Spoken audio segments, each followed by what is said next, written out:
What's up mga kamundo? For today's vlog, araw nga pala to ng Biyernes at wala tayong pasok nito kasi red calendar dito sa Japan.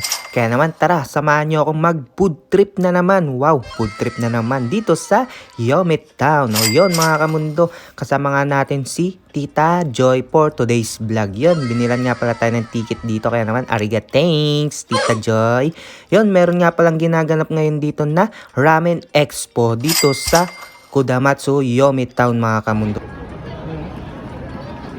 Iba't ibang ramen to galing sa iba't ibang prefecture.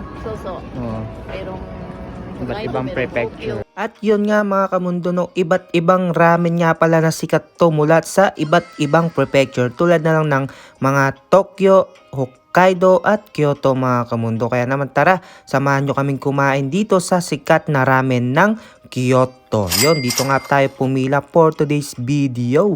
Yun, dito nga tayo kakain yun. Mukhang masarap talaga namang pinipilahan talaga to. At dito nga inabot na nga namin tong aming ticket para sa ating order na ramen.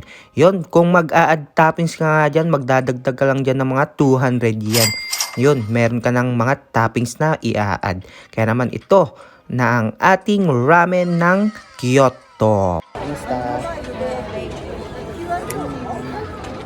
Taiwan version. Dahil lang ng Paris Mami sa Pilipinas. At ito na nga ang pinagmamalaki ng Kyoto, ang ramen nila. Yun, talaga namang mukhang masarap. Talaga naman tikman na natin yan. Wow! Talaga namang pagkatikim mo dito, napakasarap mga kamundo. Lalo't pag libre, di ba? Chares.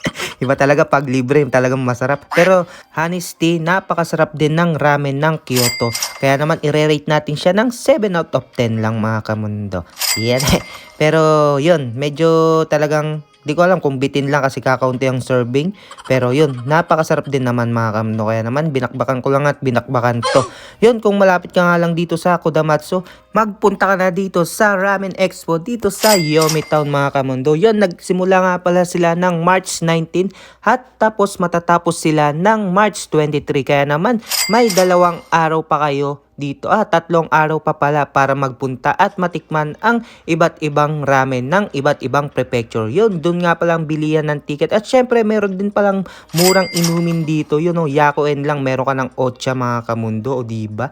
Tapos yan, naglakad-lakad lang kami dito. Tapos ito, marami rin palang mga dito, karaage na mga binebenta dito sa expo.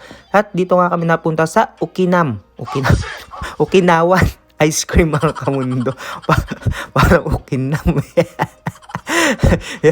Tawa-tawa yarn. Yan, meron din palang mga beer. At yun, tinikman na nga natin yan. Taste test mga kamundo. At yun, napakasarap nga ng ice cream na binili namin. Pero napakamahal din kasi 600 yen yan mga kamundo. Kaya naman napakasarap din. Pero napakamahal din. Iba talaga mga presyon pagka mga gitong mga expo, talagang medyo may kamahalan din ang mga pagkain na binebenta nila dito. At yun nga, namili rin ako ng karagi kasi nagtabi tayo ako sa kapitbahay sa katabi namin na kumakain ng gintong chicken wings. Kaya naman ito, bumili na nga ako at ako na nga nagbayad niyan. Siyempre, mahirap naman pag puro tayo libre, diba? Yun, tarang gagastos din tayo for today's video. Yun, itong ating binili. Yun, chicken wings. Yun, talaga namang food trip malala ang ginawa namin dito sa expo ng ramenan ng iba't ibang prefecture. Kaya naman ito, itadakimasu. Di ba, napakasarap ka mo ng nito, chicken wings. Para kang nasa Korean. Alam mo yun, yung mga umiinom ng soju. Pero ako, Ocha lang ang ininom ko, aray ko. At yun, pagkatapos nga namin mag food trip, nagpunta naman kami dito sa loob para mag BP. 136 sober 83. Ay ba talaga, accurate ba talaga tong matic na pambibibi o Ray mo. At dito nga, nagtimbang na rin ako dyan for today's video. Yan, inabot nga tayo ng 190 or 90 kilogram. Grabe, laki ng binigat natin for today's video. Kaya naman talagang more on diet tayo ngayon.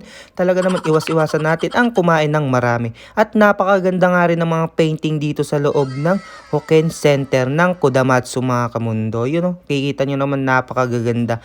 Yun, talaga namang malilibang ang inyong mata pag pumasok kayo dito sa Hoken Center. At pagkatapos niyan, pumunta na nga kami dito sa Bestela.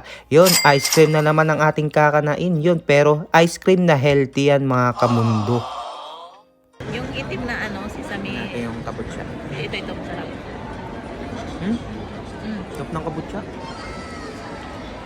Healthy na. Ano flavor ng kalabasa. Ice cream. At kung umabot ko nga pala sa video ko na to, huwag mo naman kalimutang mag-like, share, and follow sa ating mga video. Tapos na tayo mag-good trip dito sa Ramen Expo. Kaya lang mga muda, maraming salamat sa inyong panonood. Huwag kayo magsawa sa ating mga video. Bye! Yan eh!